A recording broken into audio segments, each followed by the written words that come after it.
في الفيديوهات اللي فاتت فهمنا فيلان، وفهمنا اننا نقدر نقسم السويتش لاكتر من شبكة، وفهمنا كمان الترانك وازاي نخلي الفيلان تعدي بين السويتشات المختلفة. لكن في سؤال مهم جدا، لو عندي فيلان 10 زي اللي هنا كده وفيلان 20، هل الأجهزة تقدر تكلم بعض؟ الإجابة لأ. زي ما عملنا قبل كده في فيديو فات إن الفيلان المختلفة ما تقدرش تكلم بعض، لأن كل فيلان تعتبر شبكة منفصلة، وعلشان الشبكة تكلم شبكة تانية لازم يكون عندي جهاز لاير 3 زي الراوتر أو سويتش لاير 3. النهاردة هنشرح الانتر فيلان راوتينج، وبالتحديد طريقة اسمها راوتر اون ستيك. طيب الاسم ممكن يبان غريب لكن فكرته بسيطة جدا. بدل ما اوصل كل فيلان بالراوتر، يعني اوصل كل فيلان بكيبل كده للراوتر، تمام، هو هياخد مني بورتات كتيرة جدا والراوتر اصلا بورتاته اقل من السويتش، فمش هعرف اوصل كل كيبل من فيلان للراوتر. طيب اعمل ايه؟ هستخدم كيبل واحد بس زي اللي هنا ده بين السويتش والراوتر، والكيبل ده هيبقى ترانك، واحنا شفنا الترانك الفيديو اللي فات. والراوتر هيعمل ايه؟ هيعمل سب انترفيسز لكل فيلان. طب يعني ايه سب انترفيسز؟ زي ما انا عامل كده، لو شفت البورت اللي متوصل للراوتر جيجا 0 على 0، تمام، ده البورت الحقيقي الفيزيكال. انا هقسم البورت ده لجزئين، جزء اسمه 0 على 0 على 10، ده خاص بفيلان 10، والجزء التاني جيجا 0 على 0 دوت 20 الخاص بفيلان 20. يبقى انا كده عملت جوه الانترفيس اللي هو جيجا 0 على 0 بورت مخصوص لكل فيلان. قسمت الانترفيس ده لاتنين، طبعا انترفيس وهمي، تمام، وكل سب انترفيس هياخد اي بي وهيشتغل كديفولت جيت واي للفيلان بتاعته. تعال نشوف الكلام ده عملي عشان الفكرة توضح معانا. كل اللي هنعمله النهاردة احنا عملناه قبل كده حرفيا في اللابات، الاوامر وكل شيء عملناه قبل كده، بس في حاجة زيادة في الاوامر اللي هتبقى على الراوتر، اللي هي الانكابسوليشن دوت 1 كيو، ده هنشوفها بعدين وقتها هنشرحها. تعال نعمل الاعدادات البسيطة الاول. احنا عندنا التوبولوجي دي بسيطة جدا، راوتر متوصل بسويتش واتنين بي سي، البي سي الاول في فيلان 10 والبي سي التاني في فيلان 20، واحد قسم الاتش ار والتاني قسم الاي تي. اول حاجة تعال ندي للبي سي الاولاني اي بي، هندي له 192.168.10 علشان يبقى ايه الارقام زي فيلان 10 كده، دوت 10 وسلاش 24. طيب الديفولت جيت واي زي ما عملنا قبل كده هيكون اي بي بتاع الراوتر 192.168.10.1. كده خلصنا من البي سي الاولاني. ندخل على البي سي رقم 2، يبقى 192.168.20. كده غيرنا اي بي بتاع الشبكه، وهنخليه دوت 10 برضو، يعني دوت 20 دوت 10. السبنت يكون برضو سلاش 24، والديفولت جيت واي هيكون 192.168.20.1. تمام، كده خلصنا من البي سي. نبدأ على السويتش، سي ال اي ندخل، تمام، enable conf t. اول حاجة نعملها الفيلان، يعني ننشئ الفيلان اصلا، فيلان رقم 10، النيم بتاعها ايه؟ اتش ار. بعد كده نعمل فيلان 20، فيلان 20. بعد كده النيم اي تي.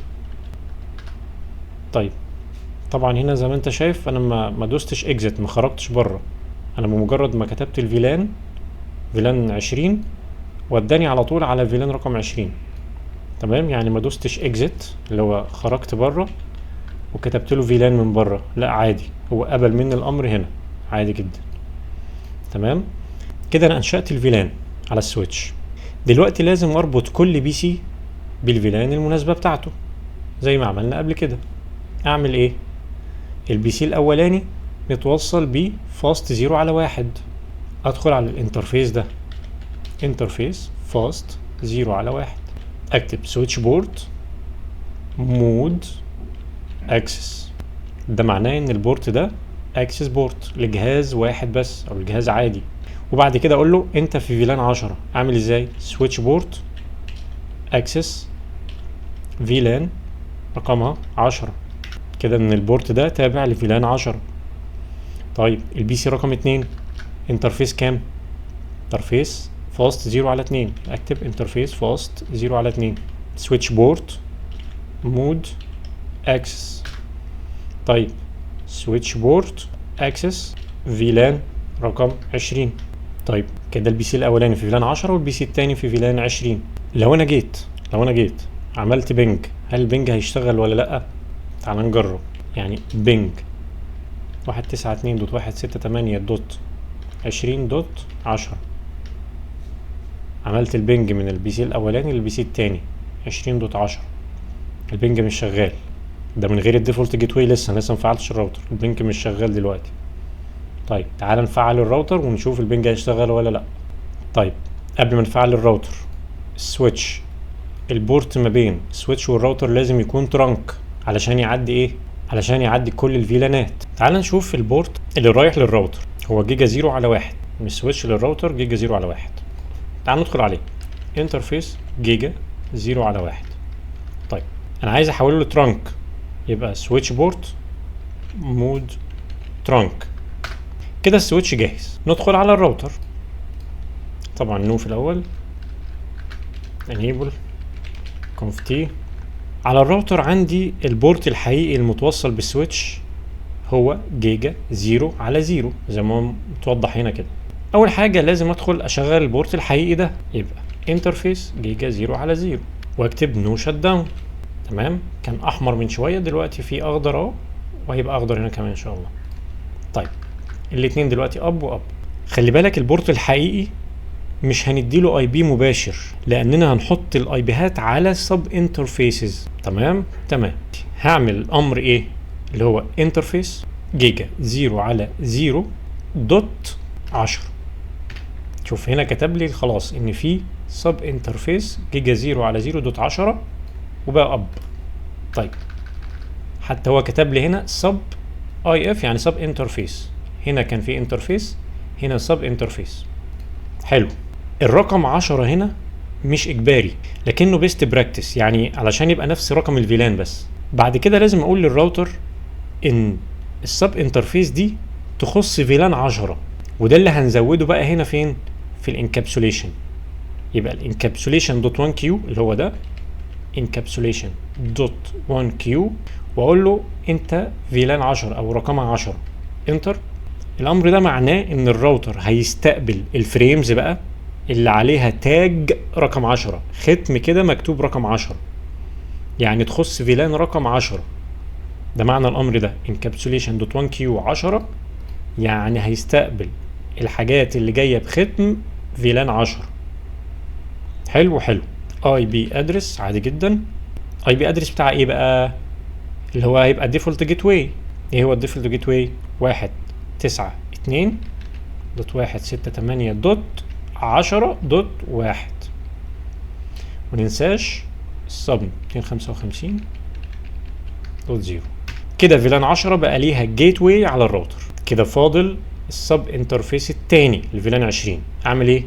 انترفيس جيجا 0 على 0.20 واقول له encapsulation دوت 1 كيو رقمها 20، انت تخص فيلان 20 انتر، واديله الاي بي ادرس 192.168.20.1 وال في الماسك. تمام كده فيلان 20 بقى ليها جيت واي على الراوتر. تمام كده. تمام، كاني فصلت الراوتر الاثنين لفيلان 20 وفيلان 10. خلاص ده بقى ليها جيت واي وده ليه جيت واي. تعالى بقى نرجع للبي سي تاني، بي سي رقم 1. طبعا البنج كان ايه؟ كان رسالة سلبية. تعالى نعمل بنج تاني كده.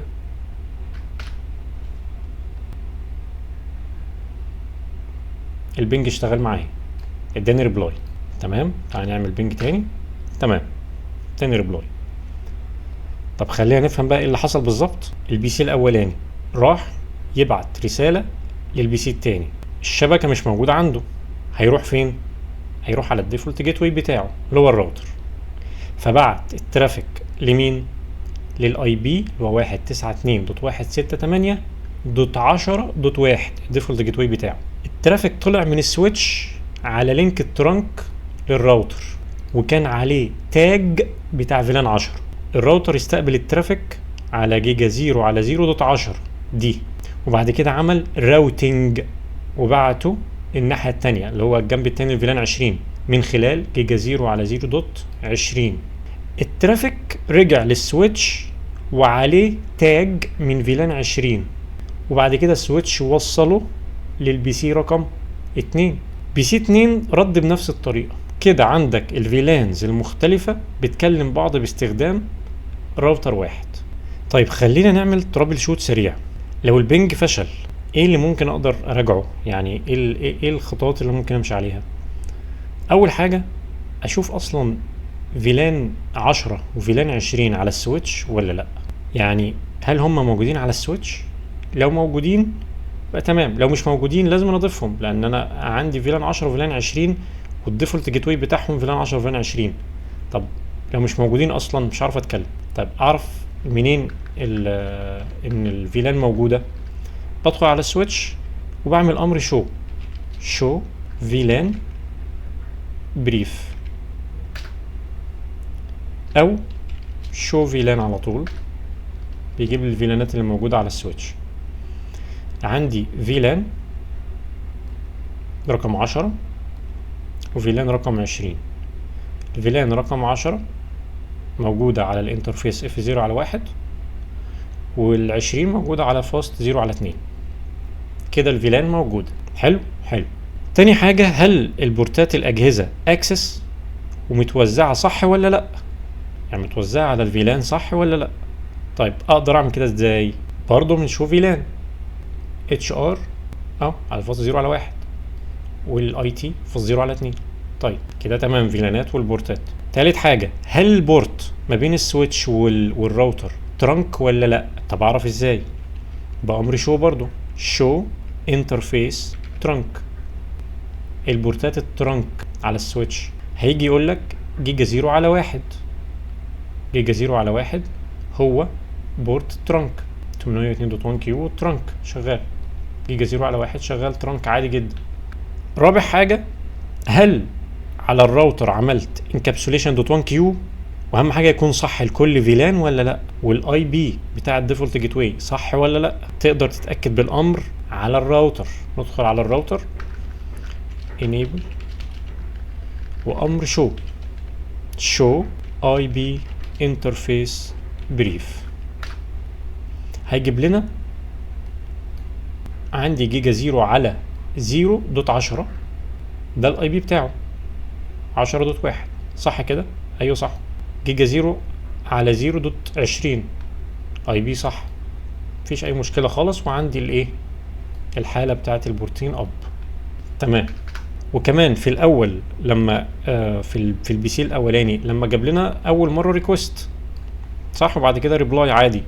ده طبيعي غالبا بسبب الارب الاي ار بي، لان الجهاز بيتعلم الماك ادرس في الاول تمام، وبعد كده لما يتعلم خلاص بيرسل عادي يعني. يبقى الخلاصه الفيلان بتفصل الشبكات، والترانك بينقل اكتر من فيلان على نفس الكيبل، وانتر فيلان راوتنج هو اللي بيخلي الفيلان المختلفه تكلم بعض. في الفيديو الجاي هنبدا ندخل الدي اتش سي بي او نعمل لاب ترابل شوتنج كده على الفيلان والترانك والانتر فيلان راوتنج ان شاء الله يعني في الفيديوهات اللي جايه. لو الفيديو عجبك اعمل لايك وسبسكرايب وقول لي في الكومنتات هل البنج اشتغل بين فيلان 10 وفيلان 20 ولا لا. وفي امان الله.